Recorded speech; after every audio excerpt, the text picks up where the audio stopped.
Hello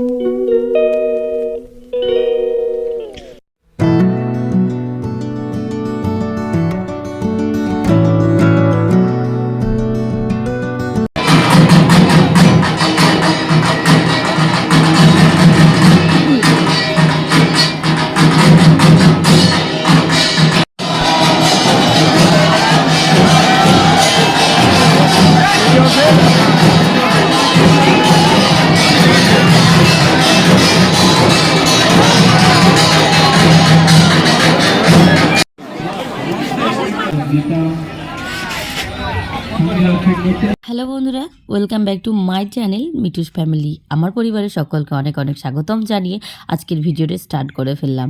title এবং thumbnail দেখে বুঝতে পেরে গেছো কি টপিকের ভিডিওটা, তোমাদের আর আশা করি বুঝতে অসুবিধা নেই। চলো বন্ধুরা, সকাল সকাল চলে এসেছি আজকে তারাপীঠে। এই ব্লগটা হচ্ছে পার্ট 2, যেহেতু পার্ট 1 একটা শেয়ার করে দিয়েছি, এটা হচ্ছে পার্ট 2 ব্লগ যাচ্ছে তোমাদের সঙ্গে। তো বন্ধুরা, তারাপীঠের ঢুকে আজকে প্রথম মন্দির দর্শন করব জীবনে, এই প্রথম তারাপীঠ। অনেক নাম শুনে এসেছি, বাবা দাদু ঠাকুরদার কাছ থেকে, মানে সবাই নাকি তারাপীঠ তারাপীঠ তারাপীঠ করেই আসছেন। তো বাড়ির থেকে আমাদের তারাপীঠ আসতে প্রায় 3 ঘন্টার রাস্তা, 3 থেকে 3.5 ঘন্টার রাস্তা, কিন্তু জীবনে কোনো দিন আসা হয়ে ওঠেনি এবং সময় হয়ে ওঠেনি। আজ এই প্রথম যাব তারাপীঠে। তারাপীঠে মায়ের মন্দিরের আগে পা দেওয়ার আগে দর্শন, চরণ ছুঁয়ে প্রণাম করে নিলাম, মায়ের মাটি দর্শন করে নিলাম। তারপরে দেখো যাবো এখন ভেতরে। এখনও হচ্ছে ওই দুপুর 12:30 একটা মতো বাজে। আমরা দুপুরের খাওয়া দাওয়া করে চলে এসেছি তারাপীঠের মায়ের মন্দিরে, মানে একটু বসতে এবং কোথায় কি আছে সেগুলো দেখে যেতে। নেক্সট দিন এসে পুজো করব। তো দেখতেই পাচ্ছ তারাপীঠের দুপুরবেলায় এসে খাওয়ার জন্য যারা যারা খাবে তারা হচ্ছে খাওয়ার জন্য পুরো এখানটায় জায়গাটা মানে বসিয়ে রেখেছে মানুষকে খেতে দেওয়ার জন্য। তো মানুষ সবাই বসে আছে স্থিরভাবে, যে যখনই প্রসাদ আসবে তখন খাবে। তো গাইস চলো, এখন মায়ের ভোগের টাইম, যেহেতু মায়ের ভোগ হয়ে এক এক করে বেরিয়ে আসছে এবং যত ছোট বাচ্চাদের অন্নপ্রাশন সব এখানেই হয় এবং যত মানত যার যা মনস্কামনা থাকে সব এখানে সব দিতে আসে, যার জন্যই এত ভিড়। আর দর্শনার্থী তো রয়েছেই। আর এই যে মায়ের দর্শন মানে দূর থেকে পাওয়া যাচ্ছে, যেহেতু আমি ফোনটা ভালোভাবে ধরতে পারছি না, আর মায়ের কাছ থেকে তো ক্যামেরা মানে ছবি নেওয়া বন্ধ, সেই কারণে আমি ভেতরে গিয়ে তোমাদের মায়ের ফুল ফটোটা দিতেও পারছি না। তো গাইস, এখন হচ্ছে মায়ের ভোগের টাইম। দেখতেই পাচ্ছ মায়ের ভোগ হয়ে বেরিয়ে এসেছে, দাদারা নিয়ে আছে হাতে। তো এত সুন্দরভাবে ভোগগুলো সাজানো রয়েছে, মানে সত্যি একটা মানে তারাপীঠের ভোগ দর্শন এবং তারাপীঠের মন্দির দর্শন মানে সবার একটা পুণ্যের বিষয়, তো পুণ্যের ব্যাপার। তো গাইজ, যারা যারা দেখছো অবশ্যই আমার কমেন্ট বক্সে একটা কমেন্ট করে দিও কারা কারা তারাপীঠ থেকে আছো এবং কারা কারা অন্য অন্য কোথা থেকে দেখছো। অবশ্যই অবশ্যই অবশ্যই কমেন্ট করে দিও। তো বন্ধুরা দেখো, মায়ের কাছ থেকে এখন ভোগ হয়ে আসছে, যেহেতু মায়ের এখন ভোগের টাইম। প্রত্যেকে ভোগের জন্য এখন মানে লাইন দিয়ে রয়েছে। এখন কিন্তু পুষ্পাঞ্জলি এবং পুজো দেওয়া হবে না, যারা একমাত্র ভোগ দেবে তাদের জন্য এখন ভোগের লাইন, মানে এখন ভোগের পুজো হবে, যেহেতু মায়ের ভোগে 12:30 একটা মতো বাজে। তো এই ভোগ যে মানে প্রত্যেক মানে অনেকেই দেয়, যেহেতু এখানে পান্ডা ধরে ধরে তোমাদের হচ্ছে ভোগ দিতে হবে। নিজে নিজে হয়তো যদি করো কিংবা নিয়ে যাও তাহলে তোমরা পারবে না। এখানে প্রত্যেক পান্ডাই হচ্ছে পুজো দেয়, ওই লোক ধরেই প্রত্যেক পান্ডাদেরকে ধরে, তারপরে হচ্ছে পুজো দিতে পারবে, নাহলে পারবে না। এমনি নর্মাল পুজো যে পুষ্পাঞ্জলি দিবে তার জন্য পান্ডা তোমাদের ধরতে হবে, নাহলে তোমরা কোনো মতেই পুষ্পাঞ্জলি দিতে পারবে না। ঠাকুরের কাছে প্রসাদ ফুল তোমরা নিয়ে যেতে পারবে না ওরা ছাড়া। তো গাইজ, এইরকম ব্যাপার রয়েছে এখানে। তো প্রচুর প্রচুর প্রচুর সমস্যা ফেস করতে হবে, মানে যে এই যে পুজো নিয়ে যদি তুমি মনে করো একা অঞ্জলি দেবো, তারপরে একা চলে যাব পান্ডা না ধরে, প্রসাদ না নিয়ে বাড়ি থেকে ভোগ নিয়ে যাব, এটা কখনোই সম্ভব না। ওদেরকে ধরতেই হবে, তার বদলে কিছু দক্ষিণা ওদেরকে দিতে হবে। তো সামনে ইনারা আসছে, ইনাদের হচ্ছে একটা বাচ্চার মানসিক, সেই মানসিকটা শোধ করলো এবং সেই তখনই এই প্রসাদটা দিয়েই অন্নপ্রাশন যেটাকে বলে। তো এরা পরিবারের সকল মিলে সদস্যকে নিয়ে এসে তারাপীঠে এই অন্নপ্রাশন এবং মানসটা কমপ্লিট করলো। তো দেখতেই পাচ্ছ এখানে ওরা 3টে থালায় ভোগ দিয়েছিল, ভোগ নিবেদন করেছিল, যেহেতু ওদের অনেকগুলো ফ্যামিলি রয়েছে।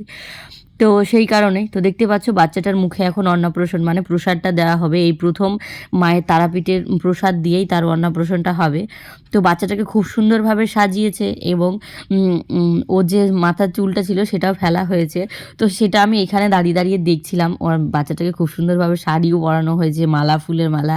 তো এই যে দেখতেই পাচ্ছ, এই যে ছোট বাচ্চাটা কোলে রয়েছে সেই বাচ্চাটাকে এখন মুখে অন্নপ্রাশন এখানেই দেওয়া হলো। এরকমভাবে অনেক প্রত্যেকটা বাচ্চাকে মানে প্রত্যেকটা অনেক অনেক যাদের মানত থাকে তাদেরকে এনে এখানে প্রত্যেকটা বাচ্চাকে এরকমভাবে মুখে দেওয়া হয়। তো দেখো এখনও ভোগ চলেই যাচ্ছে। আর এটা হচ্ছে ভোলেনাথ, বাবা ভোলেনাথ। এখানে মা যেখানে থাকবে সেখানে তো ভোলেনাথ থাকবেই। তো গাইস এখানে হচ্ছে পুজো করতে, এটা হচ্ছে দুপুরবেলা, যেহেতু সকালবেলাতেও পুজো করা যায়, সবসময় পুজো করা যায়। এখন হচ্ছে পুজো করার টাইমটা অব আছে, ভোগের টাইম, সেই কারণে সব মন্দিরে মানে এই পুজো করছে না, সব মন্দিরে ভোগ দিচ্ছে। তো গাইস যাই হোক, এদিকে দেখছো ভোগের থালাগুলো একের পর এক চলেই আসছে। মানে দেখতে দেখতে তোমার চোখ যেন একদম ধাঁধিয়ে যাবে। এমন একটা জিনিস, তারাপীঠ এমন একটা জায়গা যেখানে মানে মানে দুঃখেও থাকলে সে এখানে এসে সব দুঃখ কষ্ট সব ভুলে যাবে, কিচ্ছু মনে থাকবে না, দুঃখ কষ্ট সব একদম জল হয়ে যাবে। তো দেখতেই পাচ্ছ আমি তোমাদের যতটুকু পারছি ততটুকু শেয়ার করছি। কি বলো তো, প্রচণ্ড ভিড়। এমন নয় যে আমি এখানে একা ব্লগিং করছি, প্রত্যেকটা মানুষ ব্লগিং কিংবা এখানকার তারাপীঠের সাজ করলেও অনেক ব্লগ তোমরা পেয়ে যাবে ইউটিউবে, ফেসবুকে, প্রচুর। তো গাইজ দেখতেই পাচ্ছ এবার হচ্ছে মানে এরা হচ্ছে লাইনে দাঁড়িয়ে আছে, আগে ভোগ নিবেদন হবে মায়ের, তবেই ইনারা পুজো করতে পারবেন। তাহলে ভাবো ইনাদেরকে দাঁড় করিয়ে রেখে মায়ের ভোগ নিবেদনের টাইম, যেহেতু এক টাইমেই ভোগ হয়, এক টাইমেই সন্ধ্যা আরতি হয়, মানে ওদের টাইম ফিক্সড করে রাখা রয়েছে। তো সেই কারণেই দেখো তারপরে ভোগ হয়ে আসার পরে যে মানুষকে খেতে দিয়েছে, যে কেউ চাইলে এসে এখানে খেতে পারে, তার বদলে 30 টাকা 35 টাকা দক্ষিণা লাগে। দক্ষিণা দিয়ে এই ভোগটা, কারণ ভোগ রান্না করতে তো অনেকটা খরচ হয়, সেই টাকাটা আসবে কোথার থেকে, সেই কারণে ওই 30 টাকা মতো দক্ষিণা নেয়। তো এখানে পেট পুরেই খাওয়ানো হয়। তো গাইস আমরা যেহেতু খাওয়া দাওয়া করে বেরিয়েছিলাম, যার জন্য আর প্রসাদটা খাইনি, আর যেহেতু আমরা পুজো দিব তারপরে প্রসাদটা খাবো। তো এখানে হচ্ছে বলি কাঠ, এখানে বলি হয় মায়ের, প্রত্যেক দিন বলি হয়। মা বলি ছাড়া কোনো দিন অন্ন গ্রহণ করেন না, প্রত্যেক দিন একটা না একটা বলি হবেই। এই ছোটটা 3,500। তো দেখো তারাপীঠ থেকে বেরিয়ে সামনে একটা টোটোতে যাই, টোটো রিজার্ভ করে আমরা এখনও 6-7টা জায়গা দেখব। তো সেই কী জায়গাগুলো দেখবো সেগুলোই তোমাদের সঙ্গে শেয়ার করব। তো এখানে রয়েছে একটা কাকাতুয়া একটা ব্যান্ড, আচার এবং ঘি এবং মিষ্টি, এটা সব জায়গায় পাবে তোমরা, দেবঘর থেকে শুরু করে তারকেশ্বর থেকে শুরু করে সব জায়গায়। গাইস চলো আমরা বেরিয়ে পড়েছি। এখন আমরা এক চক্রা নিত্যানন্দ প্রভুর জন্মভূমি চণ্ডীপুর। তো এই শর্তের মধ্যে প্রথম শর্ত ছিল আমাকে প্রত্যেকদিন কারণ বাড়ি দিতে হবে, মানে মদ, প্রত্যেকদিন কারণ বাড়ি নিবেদন করতে হবে। একাদশী, পূর্ণিমা, অমাবস্যা কোনো কিছু বাদ নেই, প্রত্যেকদিন আমাকে মাছের ভোগ দিতে হবে। আর তৃতীয় শর্ত হচ্ছে আমার মন্দিরের দরজা খোলার আগে প্রতিদিন মরা পুড়তে হবে, মরা পোড়ার গন্ধ আসবে, তবেই আমার ভোগ গ্রহণ হবে, আমার নিদ্রা ভগ্ন হবে। এই শর্তে বশিষ্ঠ মুনির কাছে মা তারা আবদ্ধ হয়েছিল। পঞ্চ আরাধিকা তারা মানে বশিষ্ঠ মুনি, ব্রহ্মার মানস পুত্র। এই মুনি তপস্যা শুরু করেছিলেন, ব্রহ্মার আদেশ পেল যে মা তারার সাধনা করবেন। তো উনি প্রথম কামাখ্যাতে তপস্যা শুরু করলেন। কামাখ্যায় তপস্যা করে যখন সিদ্ধি লাভ করতে পারলেন না, তখন এত ক্রোধ, কামাখ্যা সৃষ্টি হয়ে গেছে। কামাখ্যা আদিপীঠ, সবার পৃথিবী কামাখ্যার প্রচার হয়েছিল। তো কামাখ্যাতে যখন সিদ্ধি লাভ করতে পারলেন না, তখন আরো একটা উপায় ছিল যে কামাখ্যাতে মা কামাখ্যার বরদান ছিল, এই কামাখ্যার মধ্যে যে মরবে সে স্বর্গ প্রাপ্ত হবে, আর যতই পাপ দিয়ে স্বর্গে যাবে। এইভাবে স্বর্গ ভরতে শুরু করলো, নরক খালি স্বর্গ ভরে যাচ্ছে, মানে সারা জীবন কৃতকর্ম করে কামাখ্যাতে গিয়ে মরছে সব। তখন ব্রহ্মা দ্বারস্থ হলো মায়ের, যে স্বর্গের রক্ষা করতে হবে, স্বর্গে আর যেন জায়গা তো হচ্ছে না। ওর মা কী করলো, মা উগ্র তারা রূপ ধরে কামাখ্যাতে এসে সবাইকে ভয় দেখিয়ে দিয়ে কামাখ্যা থেকে তাড়াতে লাগলো। এই সময় আরাধনা করছিল বশিষ্ঠ মুনি কামাখ্যাতে তারার সাথে। তখন উনি উগ্র তারা দেবী ওই বশিষ্ঠ মুনিকে ধরে দুটো হাত ধরে চ্যাংদোলা করে এনে কামাক্ষার বাইরে ফেলে দিচ্ছে। মা তখন বশিষ্ঠ মুনি তো সিদ্ধি লাভ করতে পারলো না, তখন উনি রাগ মানে ক্রোধে, এত ওনার ক্রোধ ছিল, উনি ক্রোধে মাকে অভিশাপ দিলেন, কামাক্ষাকে অভিশাপ দিলেন। যেদিন মানে মানে মারণ, বশীকরণ, উচ্চাটন, যত রকমের খারাপ কাজ কামাক্ষার হয়, এই সমস্ত কিছু ষট চক্র মানুষের সর্বনাশের কারণ। যখন মা কামাক্ষা সেই অভিশাপ মাথা পেতে নিল, কিন্তু কামাক্ষা দেবীও শর্ত দিল যে ভক্তের অভিশাপ তো গ্রহণ করলাম, এটাই হবে তন্ত্রের প্রথম সিঁড়ি, প্রথম ধাপ, এটা ছাড়া কেউ তন্ত্র শিখতেও পারবে। মারণ, বশীকরণ, উচ্চাটন, এই তিনটে জিনিস না শিখলে কেউ তন্ত্রে ঢুকতেই পারবে না। প্রথম সিঁড়ি কেন? এই তিনটে জিনিস শিক্ষের এই জন্য রাখতে হবে যে নিজেকে বাঁচাতে হবে। আমি যখন তন্ত্রপদে প্রবেশ করবো আমার অনেক শত্রু বেড়ে যাবে, যাতে তাদের হাত থেকে আমি নিজেকে বাঁচাতে পারি, এই কারণে আমি এটা প্রয়োগ করবো। কিংবা মানুষের মঙ্গলে, মানে বশীকরণ কি, হয়তো বিনা কারণে একটা মেয়ে অত্যাচারিত হচ্ছে স্বামীর কাছে, তখন আমি তাকে বশ করে দিলাম, বশীকরণ করে প্রয়োগ করে দিলাম। তো মা করলো ভালো কাজের জন্য, মায়েও শর্ত দিলে যারা টাকার লোভে এই যে এই খারাপ কাজ করবে তাদের মানে শাস্তি করাতে হবে, তাদের সাজা আমি দেবো। উনি তখন বশিষ্ঠ মুনি চলে এলো, বশিষ্ঠ মুনি এসে আবার এই আমাদের ওই অভিশাপকে আশীর্বাদে এখানে আর সিদ্ধি লাভ হয় না, মানে মন্ত্র জপ করেই যায় তো মায়ের দেখা নেই। তখন বশিষ্ঠ মুনি আবার রাগ করলো, রাগে বললো কি যে আমি আজ থেকে তারামন্ত্রকে অভিশাপ দিচ্ছি, এই তারামন্ত্রে সহজে কোনো সাধক সিদ্ধি লাভ করতে হবে না, দেবী তারা হবে কঠোর, মানে সহজে কাউকে দর্শন দেবে। এই অভিশাপে মদ, একটা থালায় মাছ, চারিদিকে মেয়েরা তার পা টিপছে, হাত টিপছে, মানে কামিনী কাঞ্চনের রত। তো তখন ও বলছে ছি ছি ছি, এ কি হিন্দু ধর্মের রীতি নাকি? আমাদের সনাতন ধর্ম কত পবিত্র, সেখানে মাছ, মাংস, মদ, মদিরা এই নিয়ে কিনা মায়ের আরাধনা, তাহলে এ আবার কেমন মা? বলে ও যখন চোখ বন্ধ করছে, তখন চোখ বন্ধ করছে, চোখ খুলে আবার দেখছে সব জবা ফুল, সামনে যা আছে সব জবা। তখন গৌতম বুদ্ধ তাকে ডাকলো, ডেকে জ্ঞান দিল যে আমরা কি বলি, যে ঈশ্বর সর্বভূতে বিরাজমান, সব কণায় কণায় পরমাণুতে তিনি আছেন। তাহলে গঙ্গা জলে যদি মা তারা বিরাজ করে, তবে ড্রেনের জলেও মাই আছে। যদি সব কিছুতে বিরাজ করে, তাহলে সব কিছুতেই মাই বর্তমান আছে। এবার সেই অসুচিত বস্তুকে যদি মা গ্রহণ না করে, মা যদি গ্রহণ না করে, তবে সেই অসুচিটা সূচি হবে কি করে? অসুচি তো সূচি হবে না, অসুচি থেকে যাবে। আর আমরা মদ খেয়ে তো মাতাল সবাই হই, কিন্তু ওই মদ, মাংস, আমাদের যেগুলো দেহ প্রকৃতিতে ওষুধের জন্ম দেয়, সেইগুলো গ্রহণ করেও যদি মায়ের প্রতি একনিষ্ঠ হতে পারি, তবেই আমরা মাতৃ সাধব। এইভাবে উনি তারা মন্ত্রে ওনাকে জ্ঞান দিলেন। তখন বুদ্ধদেব বলে দিলেন যে বক্রেশ্বর ধামের ঈশান কোণে চণ্ডীপুর মহাশ্মশান। আমি যদিও জানি না, কিন্তু এখানে ওই যে নিত্যানন্দ প্রভুর সেবিত বাঁকারায় মূর্তি, বঙ্কিম বিহারী, দুই পাশের মা বসুধার জাহ্নবাকে নিয়ে দাঁড়িয়েছে। তো বন্ধুরা, তোমাদের জন্য আবার একটা নতুন জায়গা নিয়ে চলে এলাম, নৃসিংহ দুলাল। তো এখানে একটা বাঁকারায়ের মন্দির, তো সেই মন্দিরটা তোমাদেরকে দর্শন করাবো। তো বন্ধুরা চলো, প্রথমেই যেখানে কৃষ্ণ মন্দির, সেখানে তিলকের দর্শন পাবেই। তো এখানে দেখো, আগে তিলকটা কেটে নিচ্ছি সবাই মিলে, যেহেতু তিলক কাটতে সবাই ভালোবাসে, তাও আবার তীর্থস্থানে এসে তিলক না কাটলে হয়? তো গাইস চলো আমরা সবাই মিলে তিলক কেটে নিই, আর তোমরা দেখতে থাকো। আর মন্দিরে ফুল ভিডিওটা তোমরা ওয়াচ করো, অনেক অনেক মন্দির দর্শন করতে পারবে এবং অনেক অনেক জায়গা তোমরা দর্শন করতে পারবে।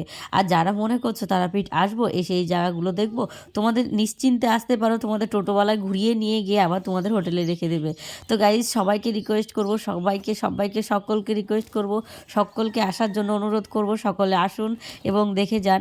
সবটা যতটা ফোনে দেখছেন ততটা অত সুন্দর লাগে না, কিন্তু কাছে এসে দেখলে না খুব সুন্দর লাগে। আমরাও কিন্তু ফোনে তারাপীঠের দর্শন করেছি এবং এই মন্দিরগুলোর দর্শন করেছি, কিন্তু অত সুন্দর লাগেনি, কিন্তু এসে মন একদম ছুঁয়ে যাচ্ছে। বন্ধুরা খুব সুন্দর মন্দিরটা দেখুন। প্রশংসা করি না কেন, সুন্দর, কিন্তু এসে কাছে থেকে না দেখলে কখনোই মনে হবে না। আমি দেখেছি, যার জন্য আমার ভেতর থেকে সুন্দরটা বেরিয়ে আসছে। আপনারাও দেখুন, আপনারাও আসুন। তো চলুন এখন আমরা ভেতরে যাব মন্দিরে, তো মন্দিরটা দর্শন করে আসি। খুব সুন্দর মন্দির বন্ধুরা, তোমাদের দেখাতে পারলাম না, দুঃখিত। মন্দিরের ভেতরে ক্যামেরা নিষিদ্ধ, যার জন্য আর ভিডিওটা কন্টিনিউ করতে পারিনি, কারণ এখানে লেখাই রয়েছে যে এই যে দেখতে পাচ্ছ, ভিডিও ক্যামেরা বা ফটো তুললে 2000 টাকা জরিমানা।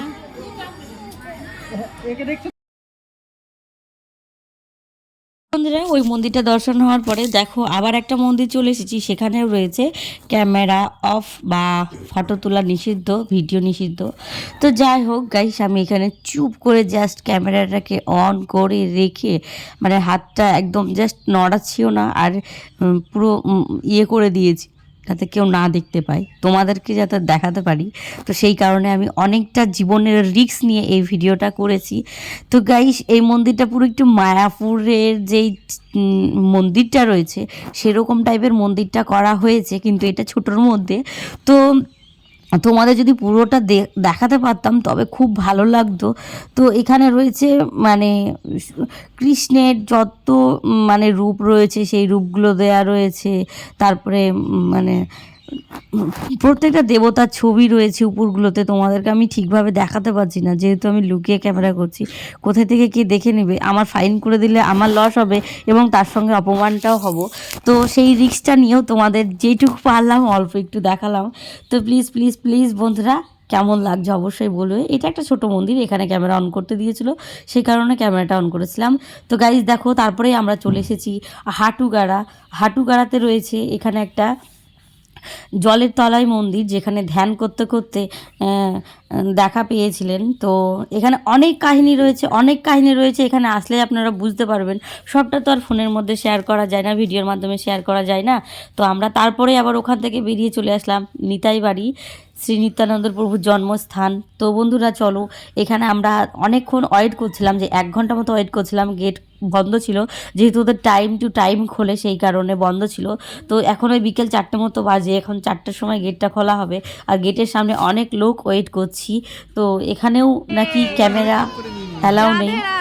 তো দুঃখিত, তোমাদের সঙ্গে এই ভিডিওগুলো শেয়ার করতে পারছি না, যে কিছু তো করার নেই, যে জোর করে যে করব সেটাও তো হবে না।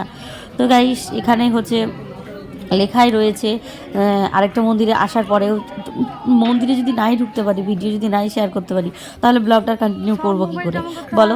তো যেটুকু পারছি সেটুকু করছি। দেখতেই পাচ্ছ এখান থেকে আমাদের মোবাইলটা জমা করতে হবে, আমরা এখানে মোবাইলটা জমা করে দিয়ে চলে যাব, আমরা মন্দিরটা দর্শন করে আসব। তো গাইস, ওখান থেকে দেখো মন্দির দর্শন করে চলে এসেছি, মোবাইল অফ করে রেখে মন্দিরটা দর্শন করে চলে এসেছি, নিজেরা দর্শন করে এসেছি। তারপরে দেখো আরেকটা মন্দিরে চলে এসেছি, শ্রীকৃষ্ণের আরেকটা মন্দির। তো সেই মন্দিরটাও বাইরে থেকে প্রচুর সুন্দর, মানে তোমরা দেখলেই বুঝতে পারছো কত সুন্দর, কিন্তু ভেতরটা কত সুন্দর হবে। কিন্তু এখানেও তাই দুঃখিত যে এখানে ক্যামেরা অ্যালাউ নেই। 1 মাস হলো এখানে ক্যামেরা অফ করে দেওয়া হয়েছে, মানে ছবি তোলা নিষিদ্ধ, ভিডিও বানানো নিষিদ্ধ। তো রিসেন্টলি এখানে বন্ধ করেছে, আর 1 মাস আগে আসলে হয়তো আপনাদের দেখাতে পেতাম। আমি আপনাদের কাছে ক্ষমা প্রার্থী, যেহেতু আমি ফুল ভিডিওগুলো শেয়ার করতে পারছি না, সামনে শুধু মন্দিরগুলোই তুলে ধরছি, কিন্তু কিছু করার নেই, যেটুকু পারছি সেটুকুই আপনাদের সঙ্গে শেয়ার করছি। আপনাদের যদি ভিডিওগুলি ভালো লেগে থাকে প্লিজ চ্যানেলটি লাইক কমেন্ট শেয়ার করে দিয়ে এবং চ্যানেলটি সাবস্ক্রাইব করে দিয়ে আমার পাশে থাকবেন এবং আমাকে অনেকটা দূর এগোতে সাহায্য করবেন। তো বন্ধুরা, এখান থেকে আমরা এবার বেরিয়ে যাব তারাপীঠের উদ্দেশ্যে, তারাপীঠের হোটেলে। তো গাইস, এখন আমরা দেখতেই পাচ্ছ যে তারাপীঠের হোটেলে পৌঁছে গেছি এবং লিফটে উঠে আমাদের রুমে চলে যাচ্ছি। কিছু করার নেই, যেহেতু যেটুকু পারলাম সেটুকুই তোমাদের সঙ্গে শেয়ার করলাম। তারপরেই চলো এখন আমরা ফ্রেশ হয়ে, কারণ ঠান্ডা পড়ছে তো এখন শীতের সময়, যেহেতু আমরা শীতের পোশাক নিয়ে গেছিলাম না, সন্ধ্যের আগেই বাড়ি ফিরলাম। তো বাড়ি ফিরে তারপরে আবার আমরা এখন ঘোরাঘুরি করে চলে এসেছি আমাদের রুমে। তো গাইস, আবার যাবো, আবার বেরোবো। আমরা এখন সন্ধ্যাবেলা দেখতে পাচ্ছি আবার সোয়েটার টোয়েটার পরে নিয়ে আবার চলে যাচ্ছি তারাপীঠ মন্দিরে। এখন হবে আরতি দর্শন। তো চলো দেখি আরতি দর্শন পাই কিনা, তোমাদের সঙ্গে শেয়ার করবো। তো চলো দেখতে থাকো।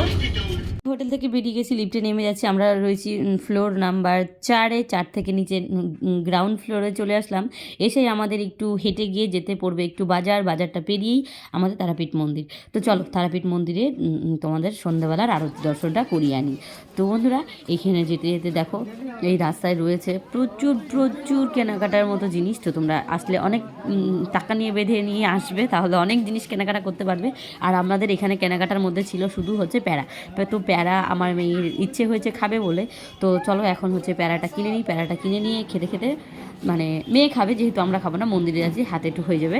তো চলো মেয়ের জন্য এখন এক জায়গায় প্যারা কিনে নিয়ে তারপরে আমরা মায়ের দর্শন এবং মায়ের আরতি দর্শন করাবো তোমাদের। আর চলো একটা জিনিস দেখায়, দেখবে কত সুন্দর ফুলের মালা। এখানে আসলে ফুল দেখে চোখে মানে একদম ধাঁধা লেগে যাবে। তো চলো আমরা চলে এসেছি মন্দিরের সামনেই। এখন হচ্ছে সন্ধ্যা আরতির সময় প্রচুর ভিড় হয়, জুতো খুঁজে পাওয়া যাবে না, তাই জন্য জুতো হচ্ছে টাকা দিয়ে আমরা রেখে দিলাম। তো চলো কত ভিড় হয় কত কি, তোমরা পুরো ব্লগটা দেখতে থাকো।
বন্ধুরা, সন্ধ্যা আরতি তোমাদের কেমন লাগলো? কাছ থেকে তো দেখাতে পারলাম না, প্রজেক্টরে দেখালাম, অবশ্যই তোমরা কমেন্ট করো। আর মাকে যেখান থেকেই দেখো মাই, তাই না? তো বন্ধুরা যাই হোক, চলো এখন আমরা তারাপীঠের শ্মশানটা একটু ঘুরে নেব রাত্রেবেলায়, যেহেতু আমাদের যে একটা ভাই রয়েছে, ওর খুব ইচ্ছে যে রাত্রেবেলায় তারাপীঠের শ্মশানে যাওয়ার। তো তারাপীঠের শ্মশানে এখন চারি সাইডে হচ্ছে কিছু কিছু মানুষের যে জ্যোতিষী থাকে, সেই জ্যোতিষী দিয়েই এখন হোম টোম যজ্ঞ হয়। আর এখানে বামাখ্যাপার সামনেই রয়েছে একটা বলিকাঠটাও তোমাদের দেখাই, এখানে সবাই মিলে পুজো করছে। আর এই যে দেখতে পাচ্ছ ওই যে জ্যোতিষীরা হোমযজ্ঞ করছে শ্মশানে, এটা কিন্তু পুরোটাই শ্মশান, তারাপীঠের যে শ্মশানটা সেটা পুরোটাই শ্মশান, শ্মশানের উপরেই এরকম হোমযজ্ঞ হয় প্রায় মাঝে মাঝে, কিন্তু আমরা জানি না, এই প্রথম এসেছি। তো আমাদের গুরুদেব বলছিলেন যে এখানে হয় ওরকম। তো বন্ধুরা, আমার আজকের ভিডিওটা কেমন লাগলো তোমাদের অবশ্যই কমেন্ট করতে ভুলবে না, এবং আমার চ্যানেলটি সাবস্ক্রাইব করে রাখো, তাহলে প্রত্যেকটা ভিডিও পেয়ে যাবে। এখনও আরও তারাপীঠের অনেক ব্লগ আসছে, এখনও বলতে 2টো ব্লগ আসবে, তোমাদের সঙ্গে শেয়ার করব। তো তোমরা সেটা দেখে নিও প্লিজ, এবং টাটা বাই বাই, আজকে বিদায় নিচ্ছি এখান থেকেই। তোমরা সকলে সুস্থ থাকবে, ভালো থাকবে, সুস্থ থেকে আমার ব্লগ ভিডিও কন্টিনিউ দেখতে থাকবে। আর আমি ঠাকুরের কাছে এই কামনা করি যেন তোদের ভালো রাখে, সুস্থ রাখে। তো বন্ধুরা, এটা হচ্ছে ব্লগ 2। ব্লগ 3 দেখার জন্য আমার চ্যানেলটা সাবস্ক্রাইব করে দিয়ে পাশে থাকবেন। ব্লগ 3 খুব তাড়াতাড়ি আসছে। বন্ধুরা, আজকে বিদায় নিচ্ছি এখান থেকেই, দেখা হচ্ছে আবার একটা নেক্সট ভিডিওতে। Tata bye bye bye.